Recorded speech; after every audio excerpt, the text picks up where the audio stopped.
podcast Sejarah Bomas. Belajar sejarah dengan cara yang bersejarah. Kali ini PWI Gresik akan berkolaborasi dengan Sejarah Bomas. Dan juga nantinya Ina bakal temenin teman-teman semua dari awal sampai akhir di perbincangan kita. Karena kita kedatangan dua tamu spesial kita, yaitu Pak Al dan juga Pak Wildan. Halo Pak Al dan Pak Wildan. Aduh. Iya Pak, gimana kabarnya dong Pak hari ini? Alhamdulillah. Alhamdulillah. Baik, setelah divaksin tambah sehat ya? Oke, pastinya. Oke. Tambah sehat, tambah semangat dong Pak ya. Iya. Ya, jadi teman-teman, Pak Wildan ini merupakan guru sejarah di SMA NU 1 Gresik. Beliau merupakan sejarawan Gresik lulusan UNER. Dan juga Pak Ali Murtado, merupakan guru sejarah SMA Negeri 1 Kebomas Gresik. Nah, kali ini tema kita membahas tentang apa? Ya, kali ini kita akan membahas tentang dinamik identitas kota Gresik dalam sejarah dan budayawan nih Pak.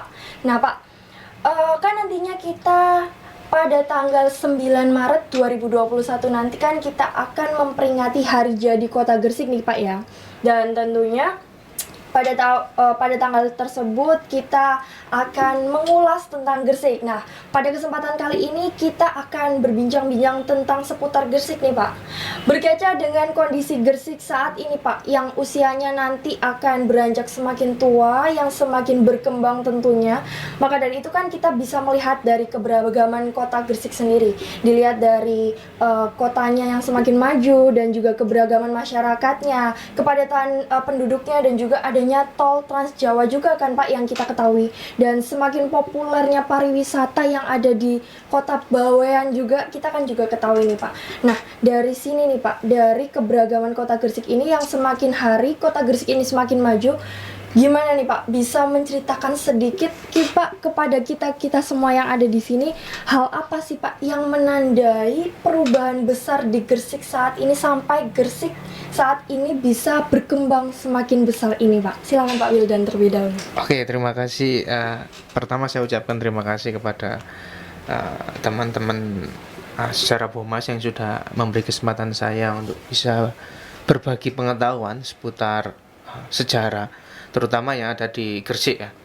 Jadi tadi temanya cukup menarik dan pertanyaannya juga membuat saya harus mengingat-ingat lagi. Kira-kira apa sih yang menandai perubahan-perubahan besar yang ada di kota ini atau di Kabupaten Gresik? Jadi setidaknya kita mengenal Gresik itu dengan banyak sebutan atau istilah ya. Ada yang menyebut sebagai Gresik kota santri, ada yang menyebut Gresik kota industri, atau sekarang mulai dikenal sebagai kota pariwisata. Lah, sebenarnya peristiwa-peristiwa apa yang kemudian menandai hal ini atau yang menandai identitas-identitas ini muncul di tengah-tengah masyarakat Gresik? Jadi kalau kita nanti bisa ditambahi oleh Pak Ali yang mungkin lebih paham secara kronologis di era prakolonial.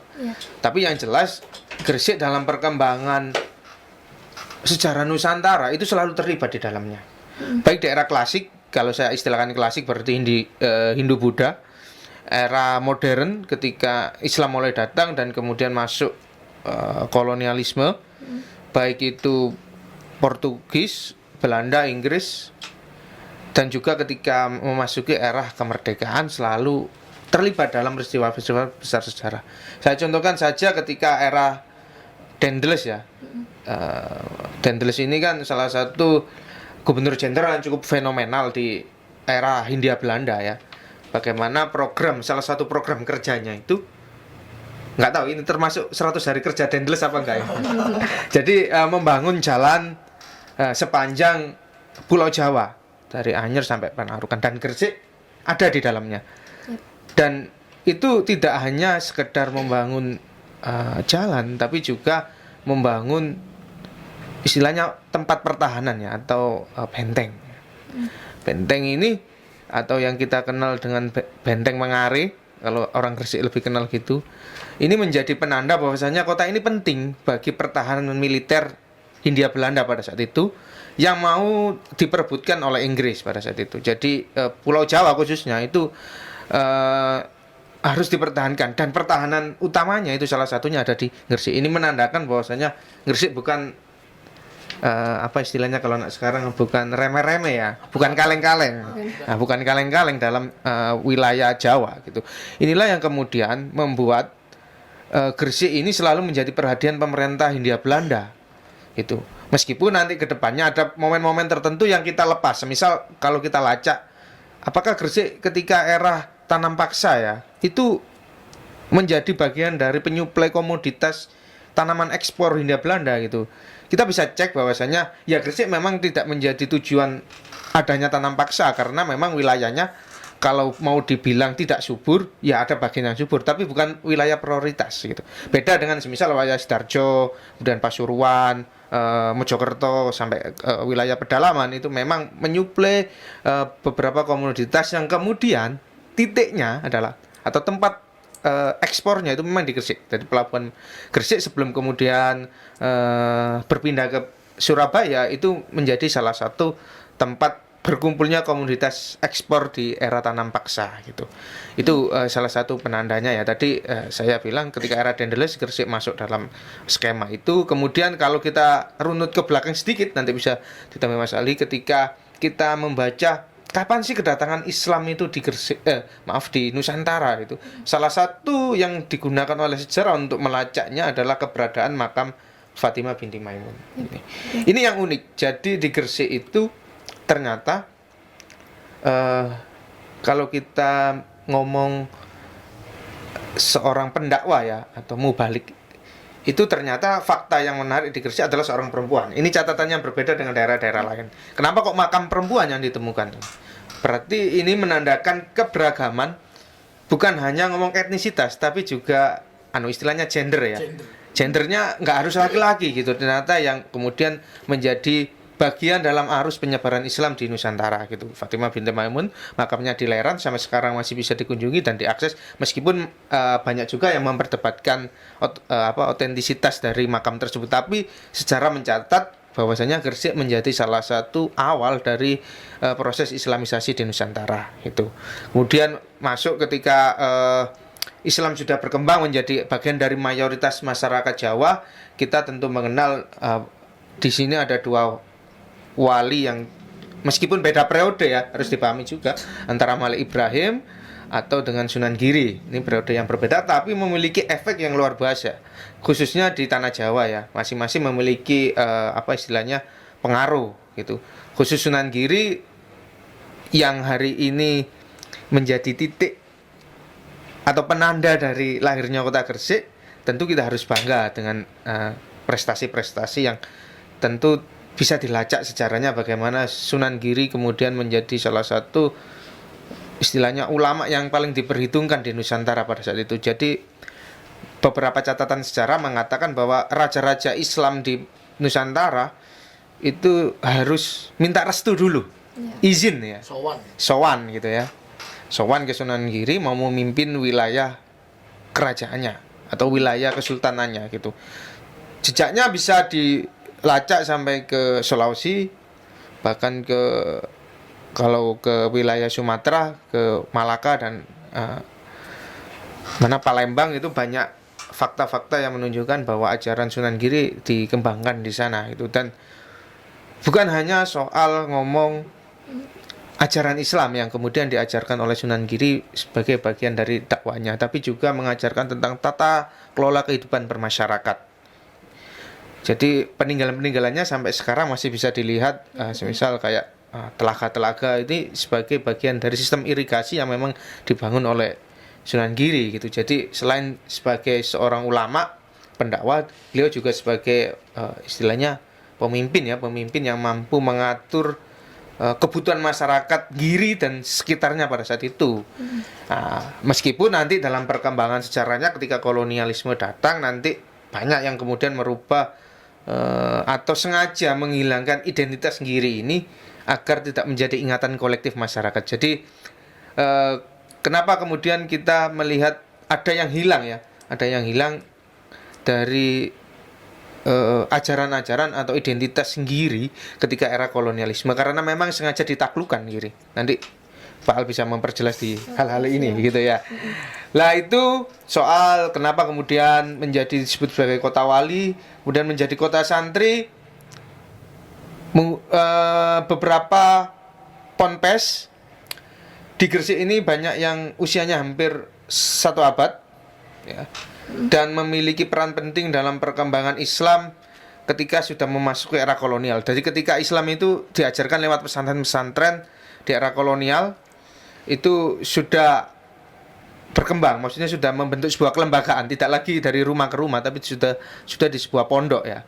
Semisal saja pondok pesantren Mas Kumambang di Dukun itu usianya hampir 1 abad dan juga memiliki peran penting dalam nanti ketika berdirinya salah satu ormas keagamaan Islam terbesar di Indonesia, yaitu NU. Jadi inilah yang kemudian membuat apa istilahnya keilmuan ya.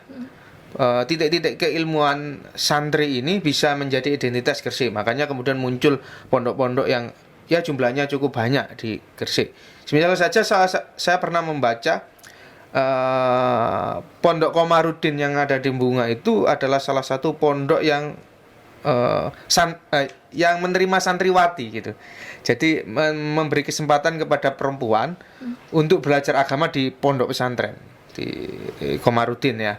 Jadi ini memberi fakta lain bahwasanya ketika semisal kita mendengar dulu itu perempuan itu selalu tidak mudah mendapatkan akses pendidikan apapun ya.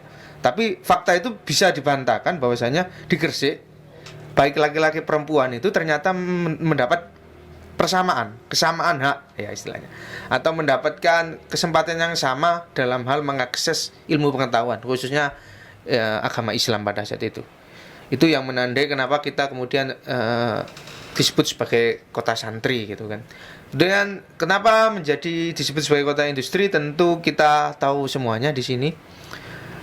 Kalau yang mengawali atau yang menjadi stimulus ya, itu memang keberadaan 2 perusahaan BUMN besar di Gresik, yaitu Semen Gresik dan juga Petrokimia Gresik.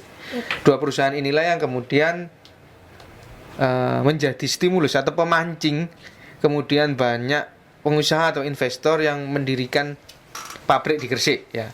Kenapa? Lah ini banyak sebabnya. Salah satunya adalah faktor kondisi geografi Gresik yang memang strategis. Pertama, secara akses untuk arus distribusi barang lebih mudah karena sudah punya pelabuhan. Kedua, ini efek dari perubahan kota Surabaya itu sendiri ya, karena Surabaya semakin berkembang dan beberapa pabrik itu di Surabaya sudah tidak bisa atau harus bermigrasi ya, maka pilihannya pada saat itu adalah ke Gresik ya. Jadi istilahnya dulu awalnya pasca kemerdekaan itu Gresik jadi bagian dari atau satelit dari kota Surabaya. Makanya tidak mengherankan jika dulu pabrik Barata itu yang di depannya Nippon Pen itu dulunya ada di Surabaya, karena itu salah satu peninggalan Belanda ya. Pabrik yang memproduksi biji baja dan biji besi, olahan besi lah ya. Lah itu.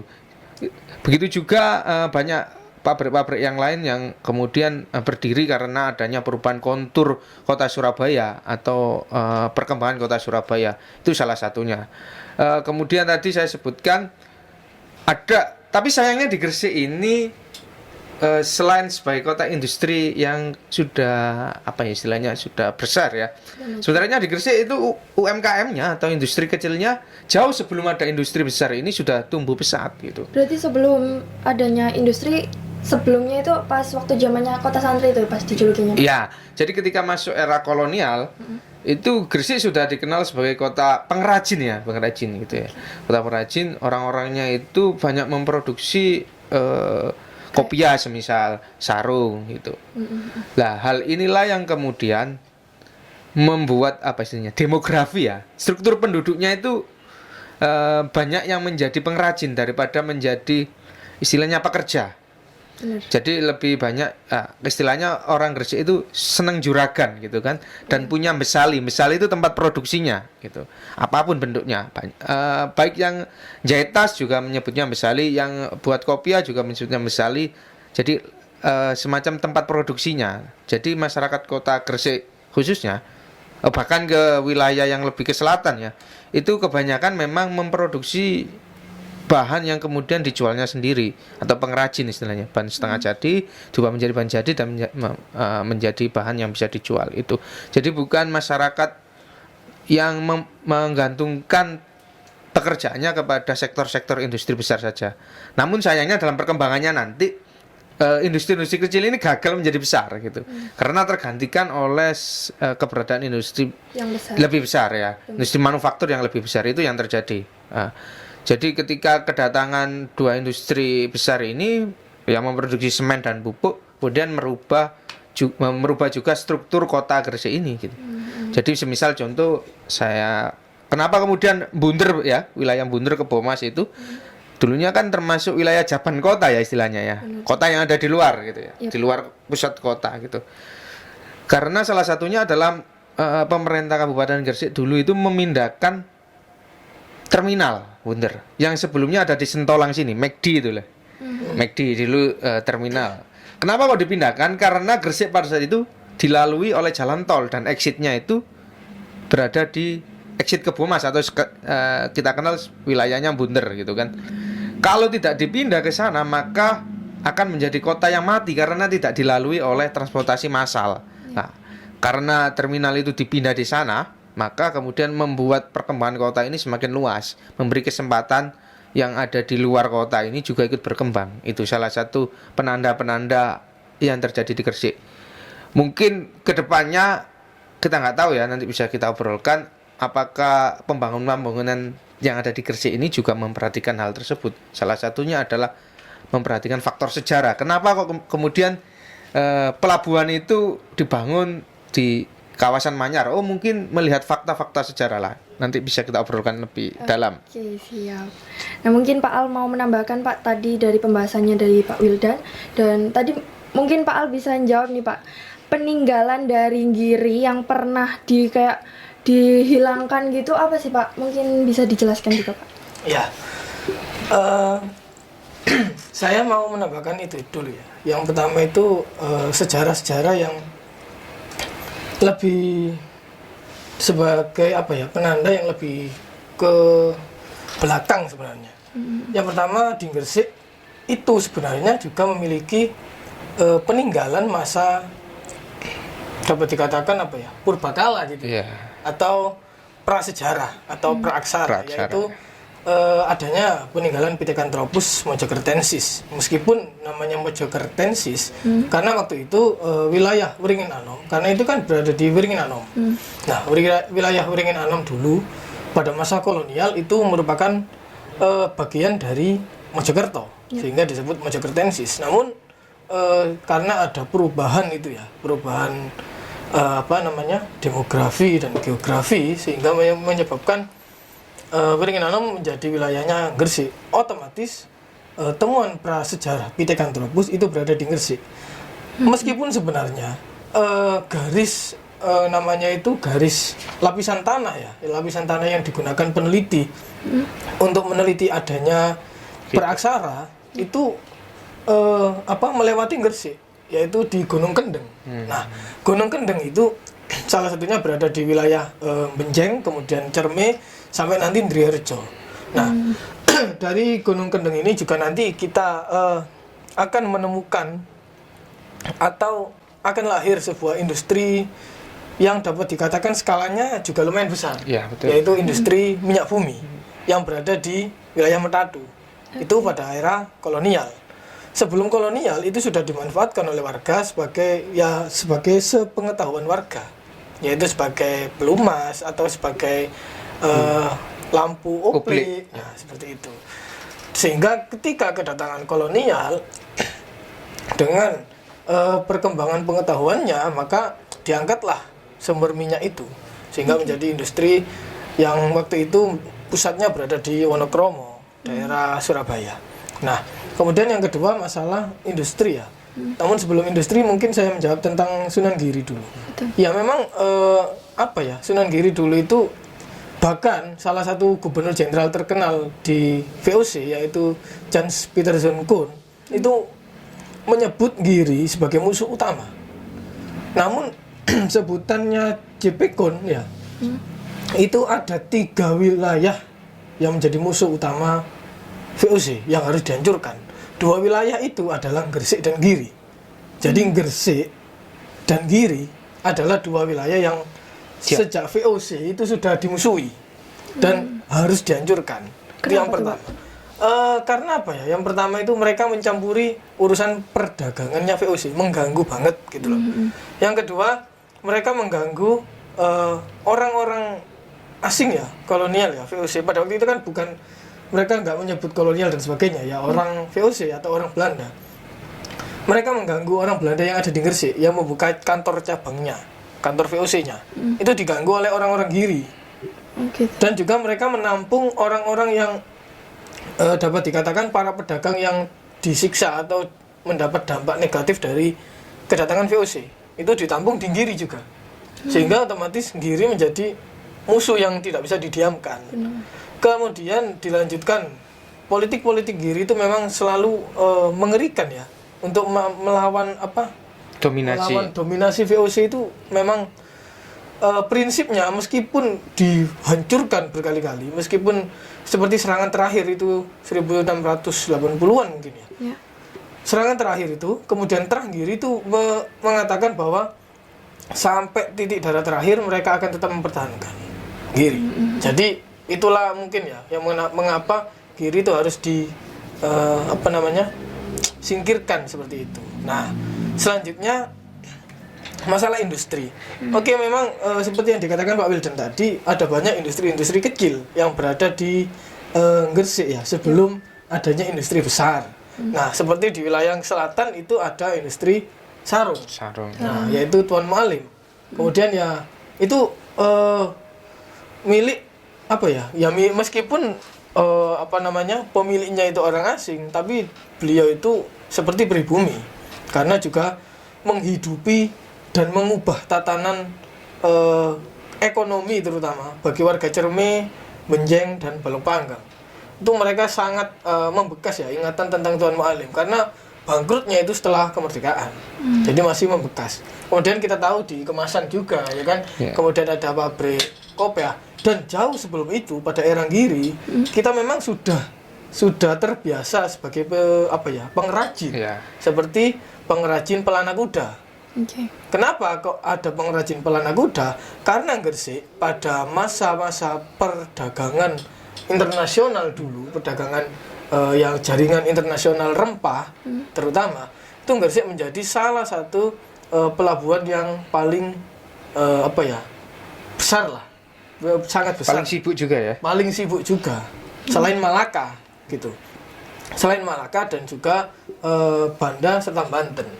Dan Gresik memang punya ciri khas produk, yaitu menyuplai barang-barang dari daerah-daerah, kemudian ditaruh di pasar Gresik. Jadi mereka nggak menghasilkan memang. Salah satu produknya yaitu kuda. Karena ada kuda, mereka butuh pelana. Sehingga otomatis warga Gresik menjadi pengrajin pelana. Itu salah satu contoh dari dampak adanya jaringan. Dan salah satu rempah yang paling dikenal pada waktu itu sebagai khasnya Gresik adalah lada. Iya, lada. Nah, kemudian mungkin kemudian pada masa Raffles pelabuhan Gresik menjadi salah satu pelabuhan atau bandar yang utama atau prioritas pada era Raffles. Jadi di Raffles dulu itu saya ingatnya 3 ya, saya lupa.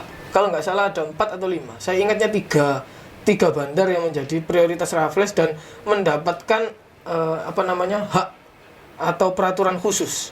Yang pertama yaitu Jakarta atau Batavia, Semarang, dan juga Gresik. Ya, jadi ada peraturan-peraturan khusus istimewa yang diberikan oleh Raffles kepada pelabuhan-pelabuhan ini. Ini menandakan bahwa Gresik di era manapun itu penting dan sangat penting memang. Bahkan diakui oleh banyak kalangan ya pada waktu itu, pada waktu eranya kolonial dan juga Raffles. Salah satu ya kalangan dari peneliti yang paling dikenal oleh warga Gresik mungkin ya Tom Pires itu dari Portugis. Meskipun juga nanti ada Serrao Serao dari Portugis yang menikahi orang Jaratan dan sebagainya. Kemudian masalah kedatangan Islam, ya memang ada itu tadi ya, ada keterlibatan lah dengan apa namanya Fatimah, kemudian ada dari Nyi Ageng Pinate, kemudian nanti muncul orang besar namanya Maulana Malik Ibrahim yang sebelum Pinate, kemudian ada dua bersaudara yaitu Sunan Ampel, Raden Rahmat dan juga Raden Santri. Nah, kemudian nanti baru muncul Sunan Giri beserta penerus-penerusnya. Nah, itu menandakan Islamisasi dan zona ya, bukan zona ya. Kultur Islam di Gresik memang sangat kental banget dan banyak sekali jejak-jejaknya, baik tokoh-tokoh besarnya juga banyak. Nah, kemudian kita masuk ke era kemerdekaan. Memang agak disayangkan memang masalah Gresik ini, karena era kemerdekaan memang Gresik seolah redup karena menjadi bagian dari Surabaya. Sengaja dihapus. Nah, mungkin ya sengaja dihapus. Ya memang salah satunya sengaja dihapus untuk membesarkan Surabaya, itu salah satunya mungkin ya. Padahal pada era kemerdekaan itu Gresik menjadi salah satu daerah penopang perang 10 November yang paling penting. Salah satunya perangnya yaitu terjadi di Gelora Joko Samudro sekarang ini, yang dulu menjadi Gunung Lenggis, yang dulunya adalah Gunung Lenggis. Nah, jadi apa ya? Sampai era kemerdekaan pun meskipun sengaja dihapus oleh kolonial untuk mereduksi ya atau mengurangi kebesaran Gresik, seperti tidak hanya Gresik, Sedayu juga. Sedayu juga direduksi sedemikian rupa. Namun kebesaran Gresik memang tidak bisa hilang, memang tetap saja besar seperti itu. Mungkin itu sih. Oke.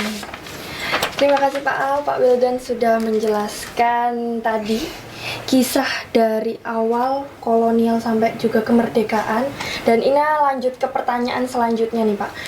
Dari perkembangan yang Gresik kita tahu nih Pak, yang berwarna-warni dari warganya, terus habis itu bangunannya dan lain sebagainya.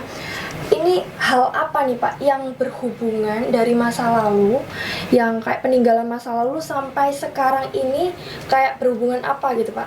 Ada peninggalan apa tersendiri gitu? Khasnya mungkin gitu ya. Yang masih dilacak dan masih dinikmati gitu maksudnya. Mau nggak Pak Wildan dulu? Saya dulu Mas Ari. Iyalah. Tentu pelabuhan ya, nggak bisa dipungkiri ini. Pelabuhan menjadi sebuah kawasan yang ya kita harus, ya mungkin dulu atau masih mungkin sekarang ya kita masih meremehkan bahwasanya laut adalah pemersatu itu. Dan sebenarnya itulah yang ada di Gresik. Jadi pelabuhan inilah yang menjadi pusat pertukaran apapun, ilmu pengetahuan, kebudayaan, barang dan perdagangannya tentu, yang sampai hari ini tetap kita rasakan gitu. Jadi ya tadi memang ada, mungkin ini sedikit melebar ya. Ada pendiksian yang berubah. Semisal saya contohkan tadi, kita sering mendengar kalau dulu orang itu menyebutnya bandar itu selalu identik dengan pelabuhan ya, sesuatu yang positif. Tapi tentu sekarang kalau kita hanya mendengar kata bandar, pasti ini efeknya negatif. Jika bandar narkoba, bandar judi gitu. Itu salah satu bagaimana stigma itu dibangun ya. Jadi kita sering mendengar bahwa pelabuhan itu tempatnya orang jahat karena perputaran uang yang begitu cepat, banyak perompak dan lain-lain. Padahal pelabuhan itu kalau kita mau menelusuri jejaknya itu sebagai awal mula dari sebuah pengetahuan ya. Kapal berhenti, misal dari Banda Neira berhenti mau ke Malaka, berhenti di Gresik, membawa pengetahuan soal bagaimana mengelola rempah, ilmunya diserap oleh orang Gresik, barangnya diproduksi, kemudian baru dibawa ke Malaka. Orang Malaka mau ke Banda Neira, singgah dulu di Gresik, membeli kebutuhan untuk melaut, ya tentu orang Gresik akhirnya produktif. Nah inilah yang kemudian harus kita manfaatkan. Jadi masyarakat Gresik tidak hanya menonton arus distribusi barang, harus juga terlibat di dalam itu. Dan salah satunya di pelabuhan itu kalau jejaknya dan masih bisa kita rasakan sampai sekarang. Kemudian makam-makam Waliowo ya, nggak bisa dipungkiri tiap tahun. Semisal kalau ini nggak ada pandemi pun sangat ramai dikunjungi oleh peziarah. Setidaknya ini menjadi perkenalan kita bagi masyarakat di luar Gresik gitu. Jadi saya kadang juga bagaimana sih mengukur kota ini maju atau Gresik ini maju ketika saya tanya Kamu tahu Gresik? Oh ya tahu. Yang ada semennya itu kan lah. Bagaimana kita menghilangkan itu bahwa Gresik tidak hanya ada semen, tidak hanya ada petro gitu. Jadi ada hal lain yang kemudian mereka paham. Oh Gresik itu tempatnya makam Sunan Giri gitu. Nah, ini yang harus ya mungkin konsepnya nanti ke depannya bagaimana memperkenalkan fakta-fakta sejarah ini menjadi sesuatu yang menarik gitu. Dan memang Gresik ketika era kolonialisme atau ketika Hindia Belanda kemudian masuk ke awal-awal kemerdekaan itu mengalami hal yang saya perlu penelitian lebih lanjut ya. Kenapa kok memang sengaja selain fakta-fakta bahwasanya Gresik ini bagian dari Giri ya. Kenapa sengaja dihilangkan dalam arus sejarahnya gitu. Kenapa harus dihapus status kabupatennya dan kemudian menjadi bagian dari Kabupaten Surabaya? Ini yang harus kita lacak, tanggung jawab saya Sejarawan. Mas Ali ini ya, tanggung jawab sejarawan menemukan fakta-fakta kenapa kok pada akhirnya Gresik dihapus itu. Nah, Kalau alasannya paling sederhana karena pelabuhannya sudah tidak produktif. Saya rasa tidak ini. Sengaja tidak diproduktifkan mungkin ya. Mungkin. Hanya menjadi pelabuhan rakyat atau kapal-kapal kecil gitu. Tapi kalau kita mau meneliti lebih lanjut tentu ada hal-hal yang kemudian tidak boleh tumbuh dari Gresik ini gitu.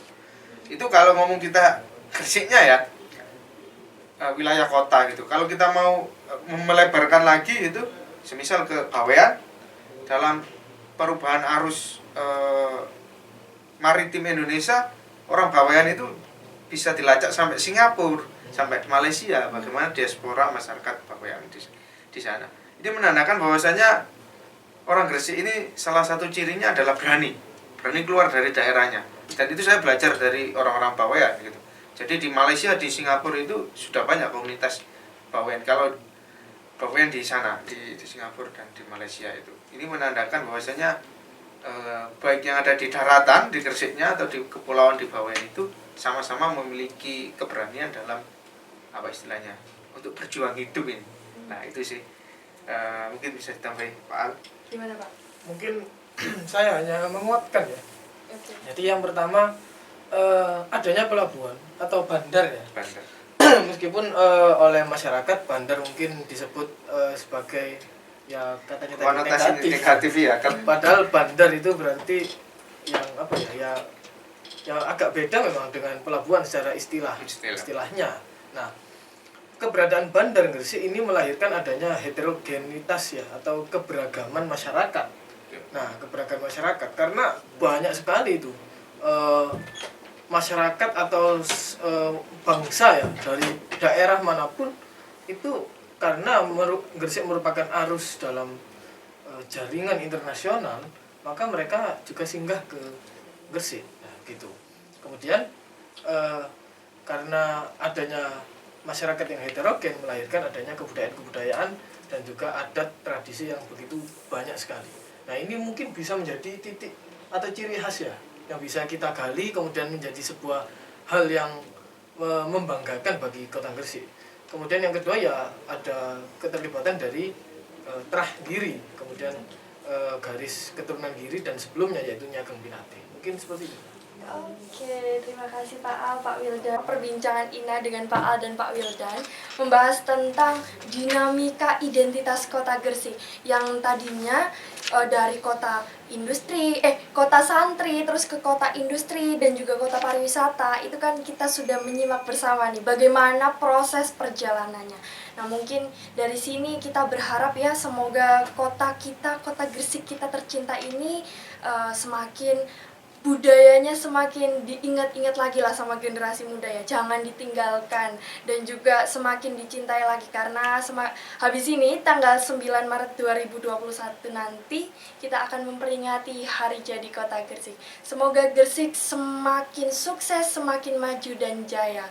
Mungkin itu saja dari kita semua. Kita tutup, sampai jumpa di episode selanjutnya. Wassalamualaikum warahmatullahi wabarakatuh. Terima kasih Pak Al, terima kasih Pak Wildan. Oke, Oke, terima kasih. Good.